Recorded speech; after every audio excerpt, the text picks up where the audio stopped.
Hello everyone. In this video we are going to discuss about the chapter Microbes in Human Welfare, which is in class 12 CBSE syllabus. And this part 4 focuses on microbes in sewage treatment. We have previously seen how microbes are important in different things, in household products or different industrial setting, and now this part 4 focuses on sewage treatment. And generally there are a couple of questions in the NIT examination from this chapter and this part also, and we will discuss the questions also as we progress through the chapter.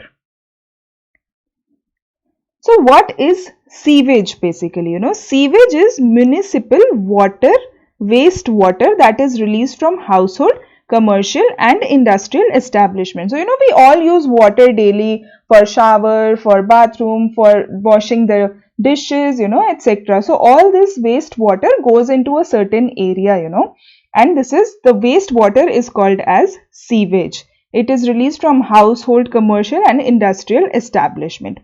It consists of about 99.9% water and about 0.1% solid or dissolved wastes, So it is very important that we remove all the solid or dissolved waste out of this sewage water, because in the end this sewage water goes into the rivers and like things like this, and it should not be polluted at all.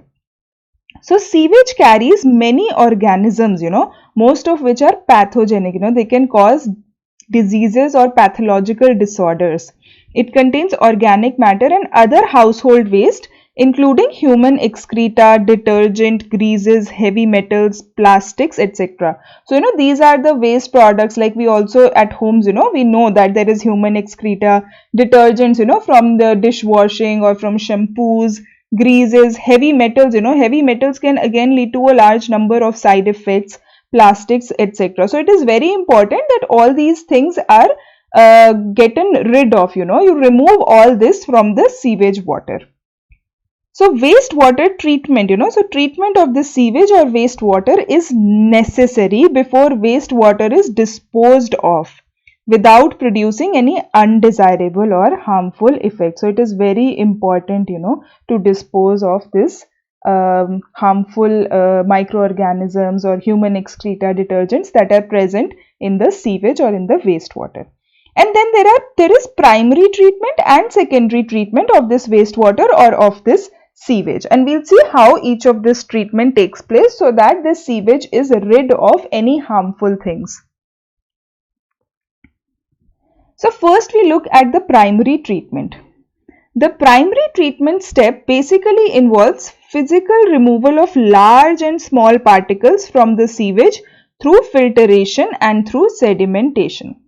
It is physical removal of large and small particles. Like large and small particles generally will include the solid particles through filtration and sedimentation. And it sounds very easy, like it is just filtration and sedimentation, and we all know what is filtration. For example, let's say this is a tank containing the wastewater and these are like certain solid molecules. So if you subject it to filtration, what will happen? You will have a filter here. There will be like a filter, and what will happen? What will be the product? Like it will be a filter that will not allow the solid particles to pass through.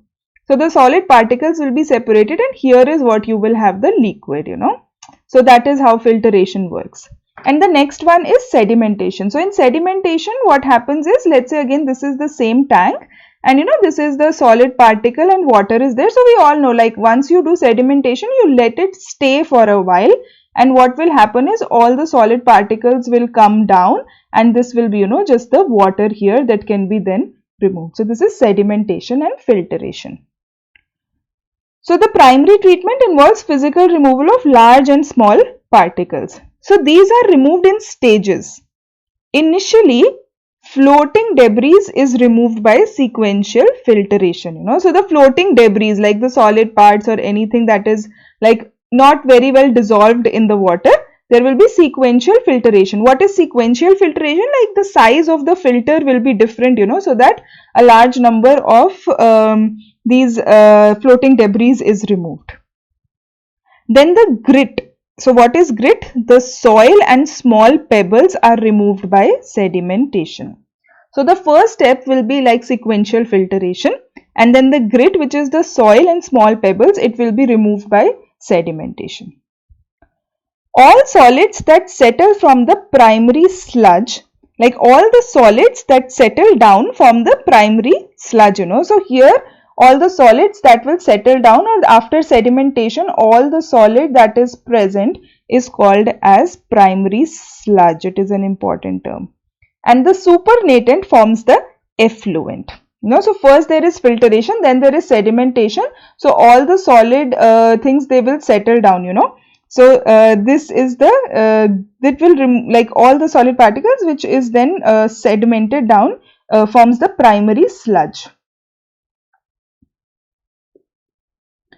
And the supernatant, like the supernatant that is here, like the top part or the liquid part, it forms the effluent. The effluent from the primary settling tank is taken then for the secondary treatment. So primary treatment basically involves removal by filtration and sedimentation, and all the solid that settles from this primary treatment of filtration and sedimentation is called as primary sludge, and the supernatant is called as effluent, and the effluent from the primary settling tank is taken for the secondary treatment. So secondary treatment or biological treatment, and why is it called biological treatment is we will see now. The primary effluent, that was the supernatant, that was formed in the tank after filtration and sedimentation. So the primary effluent is passed into large aeration tanks where it is constantly agitated mechanically and air is pumped into it, So the primary effluent, which is again the liquid, or the supernatant that was collected after the primary treatment, is passed into an aeration tank. Why is it called aeration tank? Because air is pumped inside it, So there this primary effluent is constantly agitated, agitated is like mixed constantly, mechanically. This allows vigorous growth of useful aerobic microbes, So now you understand why it is also called as biological treatment, because there are certain aerobic microbes, that will grow when you constantly agitate and pump the air, inside these aeration tanks. So the microbes that can grow aerobically, they will be grown here. So this allows vigorous growth of useful aerobic microbes into flocs. And what is flocs? It is masses of bacteria associated with fungal filaments to form a mesh-like structure. It forms a mesh-like structure like this. So there will be like a mesh-like structure of these aerobic microbes, which is called as flocs. And what will these microbes do? In the previous parts, we have always seen that microbes are also helpful. They also cause like various kinds of processes, conversions, reactions, mechanisms. So here in sewage treatment, while growing in this aeration tank, these microbes consume the major part of organic matter in the effluent. So basically they will consume the major part of organic matter, which is also one of the contaminants in the sewage or in this wastewater. Okay, so you get it, what happens? There is constant agitation of the primary effluent in the aeration tank and air is pumped, as a result of which aerobic microbes will grow, and this is called as flocs, which is masses of bacteria associated with fungal filaments, and then it forms, like a mesh-like structure. And when it forms a mesh-like structure, they grow and they consume major part of the organic matter, and as a result of which help in the cleaning of sewage. So here we will have a look, how this basically looks like, so it's easier for you to remember. So this is the wastewater after primary treatment, and this is here, the aeration tank. So air is pumped from here in the aeration tank, which is like the, and this is the effluent, here this is the primary effluent. So this is the primary effluent where air is pumped and this is constantly and mechanically agitated, mixed here. Here it is mixed, and as a result of which this air is pumped, there is growth of microorganisms, that is aerobic microbes, and the flocs, which is like a mesh of bacteria and fungal, and as a result of which it causes like it takes up all the organic waste. These aerobic microbes help in cleaning up of the organic waste, and this organic waste is harmful, so it needs to be gotten rid of. So this is basically how this whole thing works, and then it goes into a clarifier, the water that is there, and then it goes for the tertiary treatment. So that's how water is cleaned. So then is something called as biological oxygen demand. So the secondary treatment significantly reduces the BOD or biochemical oxygen demand of the effluent. What was the effluent? Effluent was the supernatant from the primary effluent that was put in an aeration tank, and then the microbes got rid of most of the organic waste. And this was the secondary treatment. So it significantly reduces the biochemical oxygen demand of the effluent. So the biochemical oxygen demand refers to the amount of oxygen that would be consumed if all the organic matter in 1 liter of water were oxidized by bacteria. So this is the definition of BOD that you must remember, because sometimes of course they will be asking direct questions in the CBSE exam, what is BOD, what is biochemical oxygen demand, and sometimes they will also ask you this in the NIT examination. It refers to the amount of oxygen that would be consumed if all the organic matter in 1 liter of water were oxidized by bacteria, because in the previous slide we saw that there is air and then there is aerobic bacteria that take up the air, so it consumes oxygen. So it refers to, so more the organic matter, more will be the oxygen consumed and more will be the biochemical oxygen demand. So therefore the sewage water is treated till the BOD is reduced, because BOD is the amount of oxygen that would be consumed if all the organic matter were oxidized by bacteria. So higher the organic matter, higher will be the BOD. Therefore, the sewage water is treated till the BOD is reduced. The BOD test measures the rate of uptake of oxygen by microorganisms in a sample of water, and thus indirectly BOD is a measure of organic matter present in the water. As I told you before, higher the organic matter, higher will be the BOD. So it measures the rate of uptake of oxygen by microorganisms, because these are aerobic microbes. They take up oxygen, in a sample of water, and indirectly BOD is measure of organic matter.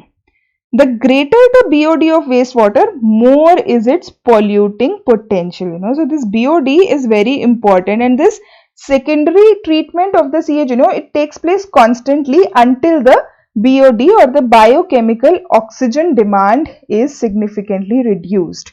Because greater the BOD, greater is the polluting potential. So you really have to be very clear, with this concept of biochemical oxygen demand. So higher the biochemical oxygen demand, higher will be the organic matter in the water and higher will be its polluting potential. Therefore, the water must be treated till the time the BOD is reduced, because once the BOD is reduced, the organic matter is also reduced.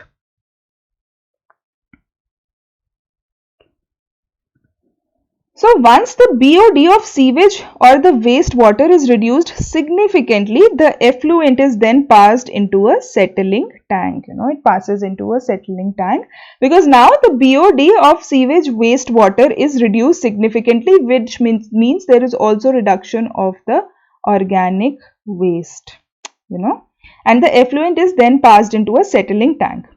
In the settling tank, the bacterial flocks are allowed to then sediment, This sediment is called as activated sludge, because you also need to get rid of these bacteria, So in the settling tank, the effluent is there. Let's say this is a settling tank and here is the effluent. And then what happens is the bacterial flocks, the meshwork of bacteria and fungi that was helping in removing the organic waste, it is allowed to sediment, So all the bacteria has sediment, and this sediment now is called as activated sludge. So, we saw that in primary treatment, the solid part was that the part that sediments down was called as sludge. you know, and now here it is called as activated sludge, you know, because it's again the sedimented part, like, you know, if you see, it's against the sedimented part, but then it is also containing the bacterial flocks. A small part of the activated sludge is pumped back into the aeration tank to serve as the inoculum. You remember where we saw the figure of activated sludge process? So they bacteria, you know, they are pumped back. So what will happen is that more water, there will be more bacteria, and therefore the water will be cleaned up fast of the organic waste. You know, the BOD will come down faster. So a small part of the activated sludge is pumped back into aeration tank to serve as the inoculum. The remaining major part of the sludge is pumped into a large tank called as anaerobic sludge digester. You know, remaining part is pumped into large tank called as anaerobic sludge digester, you know, that will also cause digestion of the flocks.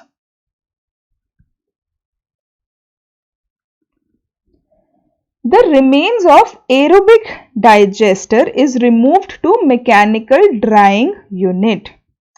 The sludge dries into cakes which are incinerated, reduced to ash, and they are used as landfill, you know. So basically we are using everything, you know, like we are also these microbes are very interesting creatures, you know, like when they are used in welfare, human welfare, and here in sewage treatment.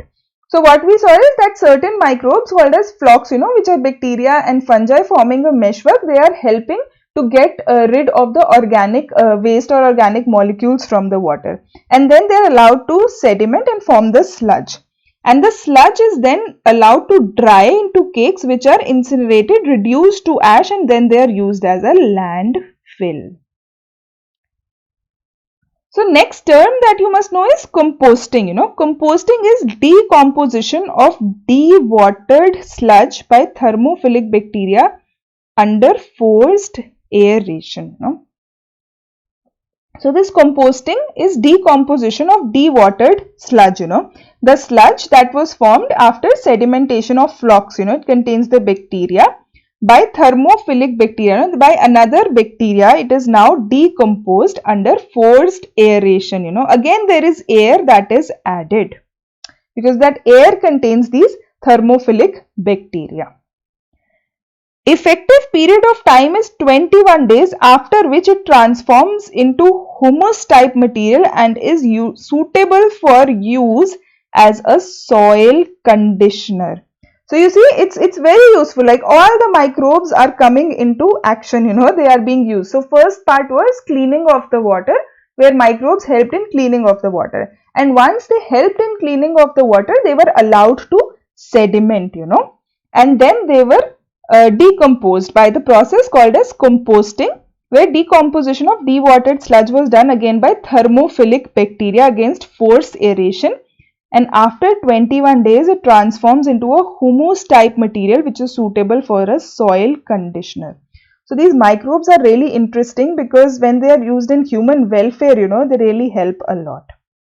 So the Ganga action plan and Yamuna action plan are part of this strategy of sewage treatment, you know, like they follow this primary treatment and secondary treatment of the water. So here is like the whole summary of this particular video, that is microbes in sewage treatment. So first we saw was the primary treatment, which was the physical treatment. So sewage is the water, you know, that is the wastewater from household commercial purpose, and then it is comminuted and then it forms the grit. So you know, here were the processes of filtration. You remember there was this sequential filtration that took place, and after filtration there was sedimentation. No? And after sedimentation, you know, there was this primary settling, like grit were the small pebbles and the stones, you know, and these small pebbles and stones can also be used as compost land filling, you know. However, the most important for us for the sewage treatment was this primary settling. So where what happened, there was like an effluent, you know, we had the primary effluent, and then we also had like the sediment, which was called as the sludge. Okay. And then from the primary settling, if we just go here, we see the aeration tanks, you know, and what happened in the aeration tanks, there was this secondary treatment.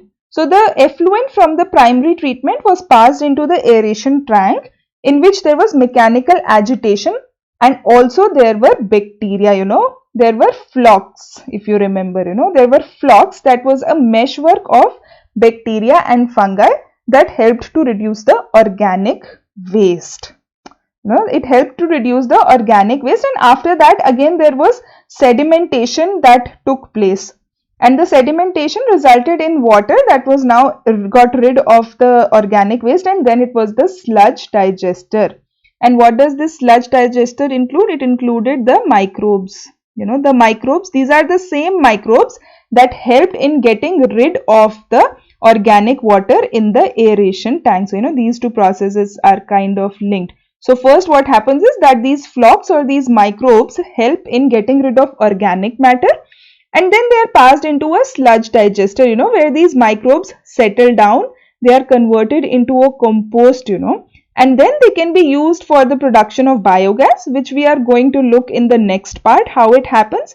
Manure burning, land filling, and also like soil composting material, like soil compost, all these things are then formed by the sludge digesting process.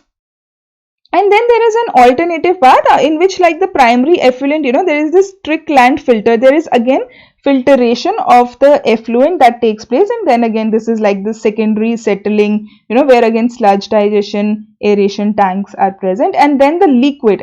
And this liquid is free of any harmful things. So this liquid that is free of any harmful thing then finally reaches the river. See, this is a flow chart of sewage treatment. We start with the primary treatment, then we have the secondary treatment. Here, like the secondary treatment or the biological treatment, and then the water passes into the river. So the most important thing from this chapter is that you must know what is BOD, biochemical oxygen demand, and how it is related.